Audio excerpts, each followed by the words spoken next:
In this shocking near-death experience, former gay man Zachary Blackwood discovers the terrifying truth about the afterlife that made him completely transform his life. What he witnessed will leave you speechless. I'm Zachary Blackwood, 47 years old, living in Burlington, Vermont. Before I tell you about my near-death experience, you need to know who I was. I lived in a cozy two-story house near Lake Champlain, working as a graphic designer for a local advertising agency. I was openly gay and had been in a relationship with Marcus for 3 years. That morning started like any other. I was heading to work in my Subaru Outback, sipping my usual caramel macchiato. The fall colors were stunning, and the crisp morning air felt refreshing. I had just finished a phone call with Marcus about our weekend plans when it happened. A massive moose appeared out of nowhere on Route 7. In Vermont, moose accidents aren't uncommon, but nothing prepares you for a 1,500-pound animal suddenly standing in your path. I swerved hard to avoid it, but at 65 miles per hour, my car spun out of control. The last thing I remember was my coffee cup flying through the air as my car rolled down the steep embankment. The crash was brutal. My car hit several trees before coming to rest at the bottom of the ravine. The impact crushed the driver's side, and I was pinned between the steering wheel and the seat. Later, I learned that a passing truck driver saw my car's taillights through the trees and called 911. The rescue was complicated. The steep terrain made it difficult for emergency services to reach me. It took them over an hour to cut me out of the wreckage. By then, I had lost a lot of blood from multiple injuries: 4 broken ribs, a punctured lung, internal bleeding, and severe head trauma. I remember fragments of the rescue: the sound of metal being cut, voices shouting instructions, the whirring of helicopter blades. They airlifted me to the University of Vermont Medical Center in Burlington. The doctors later told me that I died twice in the helicopter, once for 3 minutes and again for 4 minutes. Marcus was at work when he got the call. He rushed to the hospital, but by then, I was already in emergency surgery. The doctors gave me a 20% chance of survival. Multiple surgeries were needed to stop the internal bleeding and repair the damage to my organs. What happened during those minutes when my heart stopped changed everything. The experience was so vivid, so real, that it completely transformed my understanding of life, death, and everything I thought I knew about existence. It wasn't like the peaceful, loving experiences you often hear about in near-death stories. What I saw and felt was something entirely different, something that would haunt me forever. Before this happened, I was comfortable with who I was. I had a good life, a loving partner, and a successful career. I never questioned my lifestyle or beliefs. I was raised Catholic, but hadn't been to church since high school. Religion wasn't part of my life, and I didn't think it needed to be. I believed that if there was a God, he would accept me as I was. But those minutes when I was clinically dead showed me how wrong I had been. The experience shook me to my core and forced me to confront truths I had been avoiding my entire life. What I saw in those moments between life and death would change not just my beliefs, but my entire way of living. The moment my heart stopped, everything changed. It wasn't like falling asleep or passing out. It was instant and crystal clear. I felt myself separate from my body, floating above the helicopter. I could see the paramedics working frantically on my lifeless form below, but I felt strangely detached from it all, like watching a movie about someone else. Then came the tunnel. Not the peaceful, warm light that people often describe, but a swirling vortex that pulled me in with incredible force. The sensation was terrifying, like being sucked through a vacuum at impossible speeds. Colors I'd never seen before swirled around me, and there was a deep, resonating hum that seemed to vibrate through my very being. As I moved through this tunnel, I began to feel an overwhelming sense of my life's actions being laid bare. It wasn't just memories playing back. It was like experiencing every moment simultaneously. But this time I felt the full weight and consequence of each action. Every lie I'd told, every person I'd hurt, every selfish decision, they all carried a physical weight that pressed against me. The most crushing revelations were about my relationships. I saw Marcus, but not in the loving light I was used to. Instead, I saw how our relationship, which I had always defended as love, was actually causing spiritual harm to both of us. Each intimate moment we shared appeared as dark spots on our souls like ink drops in clear water. I saw my childhood, when I first started feeling different from other boys. I remembered the confusion, the fear, and eventually the defiance against traditional values. But now, from this new perspective, I could see how each step away from my early religious upbringing had led me further from truth. The tunnel experience felt like it lasted for hours, though it was probably just seconds in real time. Then suddenly, everything stopped. I found myself in a vast space that defied description. It wasn't dark or light, it just was. And I wasn't alone. A presence approached me. It wasn't a physical form, but I knew immediately who it was: Jesus Christ himself.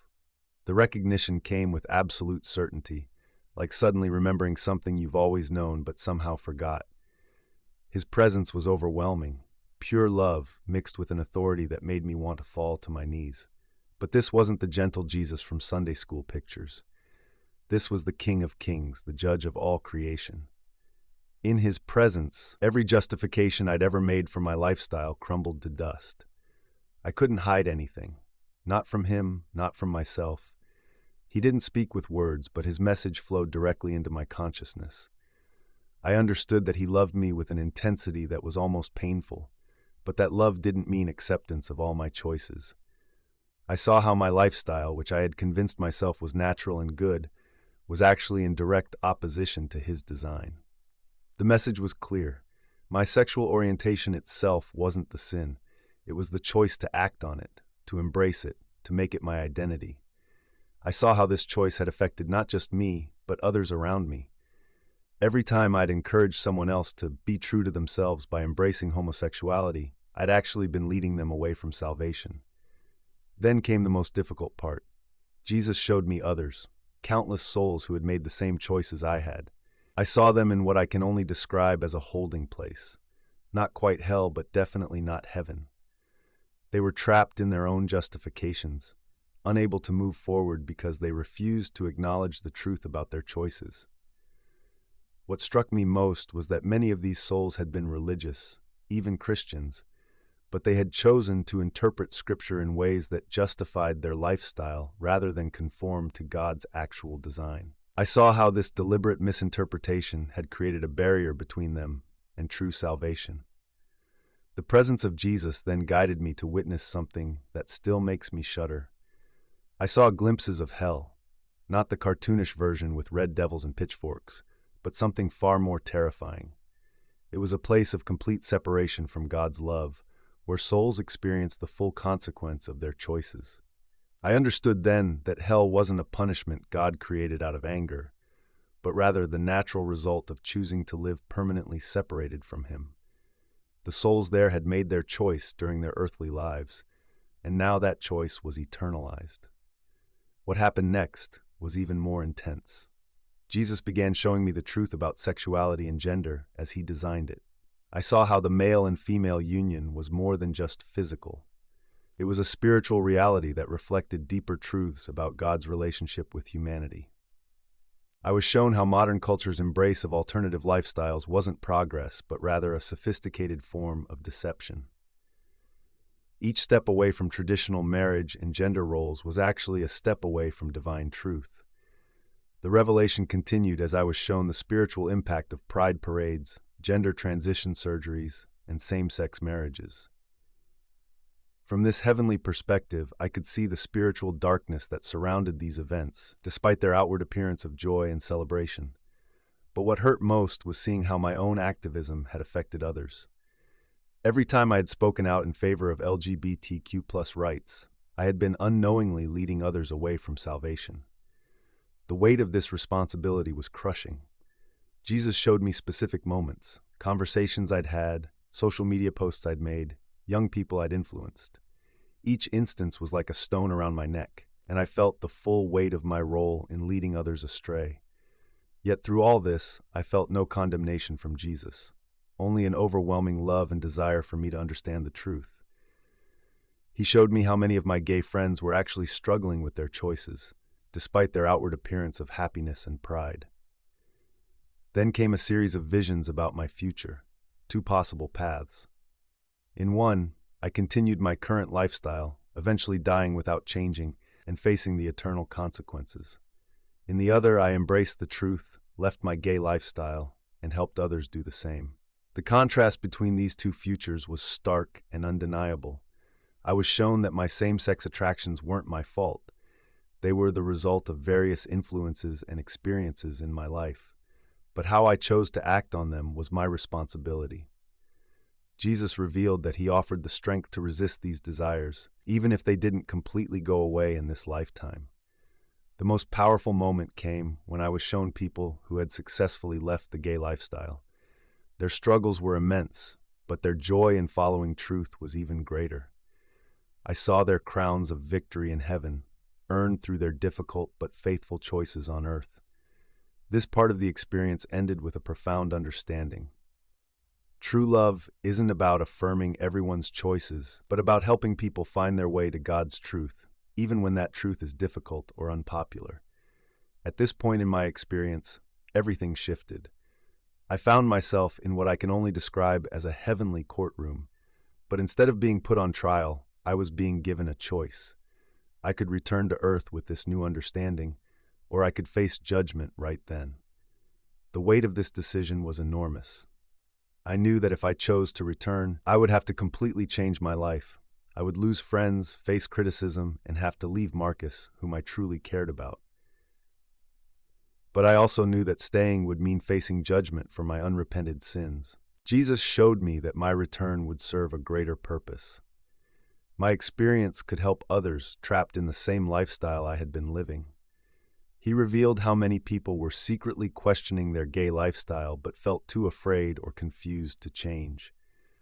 I was given a glimpse of the support system that would be available to me if I chose to return. Genuine Christians who would help me transition out of my gay lifestyle, counselors who understood the spiritual aspects of sexuality, and even some unexpected allies. The most moving part was seeing how my testimony could potentially save others. I was shown specific people, some I knew, others I hadn't met yet, who would be impacted by my story. Their eternal destinies could change because of my willingness to speak the truth. Before making my decision, I was given one final vision. I saw myself speaking to large groups, sharing my testimony, and helping others find freedom from the gay lifestyle. I saw tears of joy as people found healing and restoration through accepting God's design for sexuality. But I was also shown the cost. I saw myself being called a bigot, a traitor to the LGBTQ+ community, and worse. I saw former friends turning their backs on me, social media attacks, and even threats to my safety. Yet alongside these challenges, I saw the peace that comes from living in truth. The choice became clear. With a mixture of fear and determination, I chose to return. The moment I made this decision, I felt an overwhelming sense of peace and purpose, despite knowing the difficulties that lay ahead. Just before returning to my body, I received one final message. My mission wasn't to condemn, but to love, to help others find the same truth I had discovered, always with compassion and understanding, remembering that I too had once been blind to these truths. Waking up in the hospital was like being born again. The physical pain was intense, but it paled in comparison to the spiritual awakening I had experienced. Marcus was by my bedside, holding my hand, but I knew things would never be the same between us. The first few weeks were the hardest. Explaining my experience to Marcus broke both our hearts. He thought the head trauma had affected my mind, that I would come to my senses once I recovered. But I knew what I had seen was real. I found a supportive church and began the difficult journey of transformation. Some days were harder than others. The same-sex attractions didn't magically disappear, but I now had the strength and understanding to resist them. My story spread quickly through social media. As expected, I faced intense backlash from the LGBTQ+ community.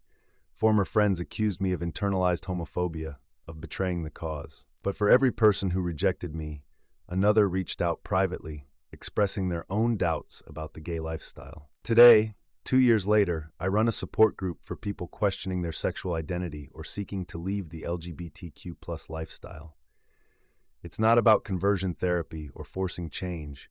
It's about sharing truth with love and supporting those who choose to follow God's design. The accident that nearly killed me actually saved my life, and not just mine. Every week, I receive messages from people who found hope and healing through my testimony. Some choose to leave the gay lifestyle, others are still wrestling with their decisions, but all of them know they're loved by God. My near-death experience showed me that true love sometimes means speaking difficult truths. The eternal consequences are too serious to remain silent. Yes, I lost my old life, but I gained something far more precious, the peace of living in truth. If this story touched your heart, please hit that like button and subscribe to our channel. Don't forget to ring that notification bell to stay updated with more incredible testimonies that could change your life. Share this video with someone who needs to hear this message today.